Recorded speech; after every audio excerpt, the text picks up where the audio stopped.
Bonjour à tous et bienvenue dans Mention Honorable pour traiter du film Je verrai toujours vos visages. Et de quoi ça parle? Eh bien, ça nous parle de la justice restaurative, qui est en quelque sorte un moyen de permettre de communiquer entre des gens qui sont en prison et des civils. Des civils qui ont subi des violences et des gens qui ont commis des violences. Et on leur donne la porte ouverte pour pouvoir communiquer entre eux afin de se demander pourquoi, comment, et de mieux répondre à ces questions, que ce soit du côté des prisonniers ou que ce soit du côté des victimes. Et comment s'organise ce temps de parole? Eh bien, ils ont un espèce de témoin, un petit bout de bois, quoi, qui, quand ils le prennent, leur permet de communiquer. Quelqu'un qui prend le bout de bois va communiquer, va dire ce qu'il en pense. Et qu'est-ce qu'ils peuvent dire? Eh bien, ils peuvent raconter leur histoire pour les victimes dans un premier temps. Quand ils se présentent, ils vont raconter leur histoire. Et puis, s'ils veulent reprendre la parole, ils prennent le bâton et ils peuvent communiquer davantage. Et les autres leur répondent. Ça ouvre le dialogue. Et c'est une vraie réussite que ce film, sur cette méthode qui date de 2014, je crois. Créé en 2014, effectivement, la justice restaurative est un espace de dialogue de nature à offrir aux personnes impliquées qui souffrent des répercussions du crime la possibilité de se rencontrer pour en questionner le pourquoi et le comment. On retrouve à la réalisation Jeanne Eril, qui avait fait le magnifique Pupille, que je vous conseille, qui parlait de l'enfance, enfin qui parlait de la petite enfance, quoi, des bébés en fait, des bébés qui étaient mal nés, qui étaient en pension, c'est pas le terme exact, mais qui naissaient mal, quoi, qui étaient séparés de leurs parents. Et c'était vraiment un très beau film. Et on retrouve dans ce film le même humanisme. On retrouve le même substrat pour raconter une belle histoire. Pas que nécessairement une belle histoire, mais pour raconter quelque chose de l'ordre de l'intime. Et lors de ces séances, de ces 5 séances, chacun va délivrer sa vérité. Alors on peut avoir je vais citer le cas de Leila Bekti, qui est dans un supermarché, et puis un homme entre avec un revolver, et il la braque, il lui met le pistolet sur la tempe. Pas sur la tempe, sur le front, au milieu du front. Évidemment, il la menace de, de lui ôter la vie si jamais elle lui donne pas la caisse. Enfin, il la menace à elle, mais en fait, c'est pas pour prendre sa caisse à elle. C'est pour braquer le grand patron. Et il y a un des détenus qui explique qu'elle a très peur que cette personne revienne et la reconnaisse. Donc elle a peur qu'il revienne, qu'il finisse le travail en quelque sorte, parce qu'il l'aura vu. Et il y a un des braqueurs, des personnes qui a déjà commis un braquage, qui lui explique qu'en fait, les braqueurs ont très peur d'être vus au contraire, et que donc ils ne reviendraient absolument pas dans le magasin, qu'elle avait rien à craindre, et qu'ils feraient tout pour l'éviter. Et en ayant cette communication entre eux, eh bien, elle va aller mieux, elle va dire j'ai mieux dormi, j'ai solutionné au moins 50% de mon problème, que j'arrivais pas à faire partir avec les psys, avec les thérapies classiques, cette scène de violence qu'elle revivait en boucle. Eh bien, le détenu a pu lui montrer que lui donner une autre vision finalement.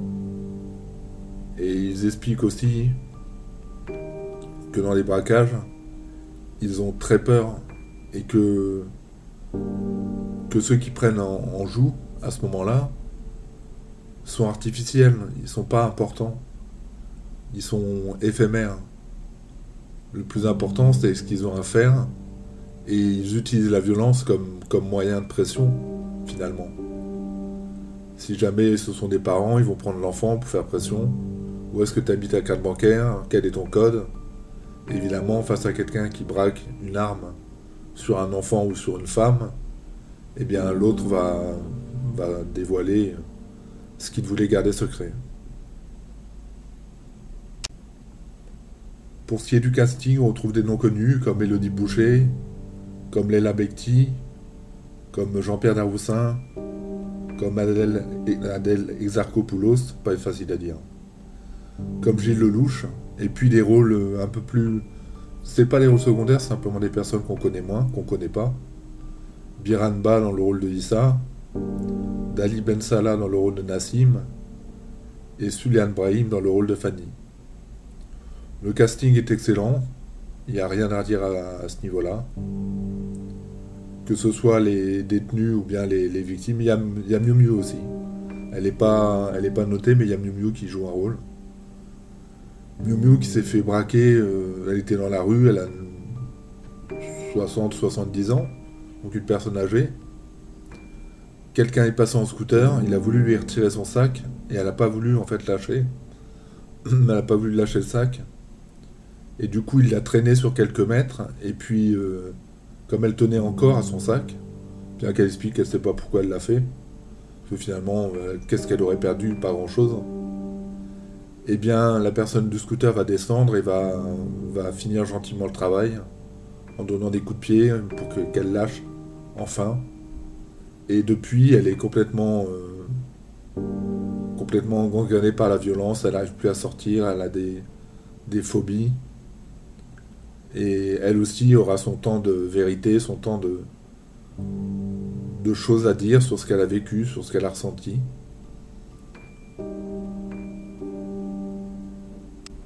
En conclusion, Je verrai toujours Visage est un film à voir, c'est un film indispensable pour comprendre que ça existe, qu'il y a cette justice restaurative, que quelque part en prison, je ne sais pas combien de pourcentage ça existe, mais en tout cas, il y a cette possibilité pour les victimes d'être entendues, d'être écoutées, et puis pour les coupables, parce qu'ils sont coupables, ils sont en prison, de communiquer des choses, d'essayer de demander pardon finalement.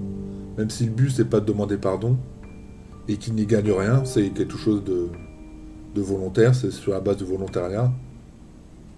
Dans l'absolu, j'imagine que la personne qui met ça en place, c'est pour créer une passerelle et qu'il y ait ce pardon qui soit dit, quoi, dire je m'excuse, c'était pas vous, mais je m'excuse pour le mal qu'on vous a fait. Et cette phrase, elle ressortira, il y aura des excuses qui viendront pour un autre, mais qui viendront soulager quelque chose de la douleur de la personne.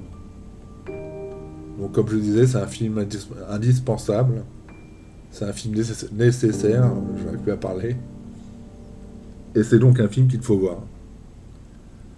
Et pour ma part, je vais passer à la critique presse, à la critique spectateur, donner ma propre note et lire la synthèse des commentaires positifs et négatifs sur Allociné.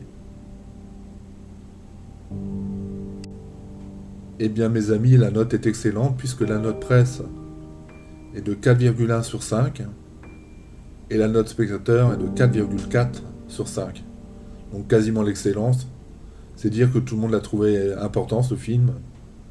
D'ailleurs, moi je l'ai découvert dans les top 10 des cinéphiles, ou des gens qui font des critiques sur internet cinéma. Eh bien, il était très très souvent dans le top 10 de ces personnes. Et pour ma part, il l'aurait été aussi, j'aurais mis dans le top 10, très certainement. Je vais donner ma note. Je donne la note de 4,4 sur 5 également. Euh, parce que j'ai aimé ce film. Après, c'est pas forcément un sujet qui me parlait beaucoup. J'étais pas le public visé, à mon sens. C'est pour ça que je l'ai pas mis dans les critiques ciné solo, qui sont les films que je préfère vraiment, où il n'y a pas ce délai de réflexion. Mais c'est un très bon film que je vous conseille. Et je vais lire les commentaires positifs et négatifs concernant ce film.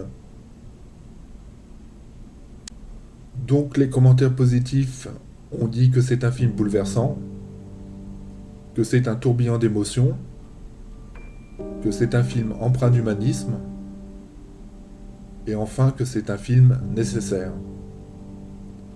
Et dans les points négatifs, C'est un film qui ne montre pas la réalité de ce qu'est la justice restaurative. C'est un film quelque peu voyeuriste. C'est un film qui est trop naïf. Et enfin, c'est un film peu fidèle à la réalité du terrain. Voilà pour cette critique. La bande-annonce sera en dessous. Il me reste à vous dire merci à vous et à bientôt. Merci à vous et à bientôt.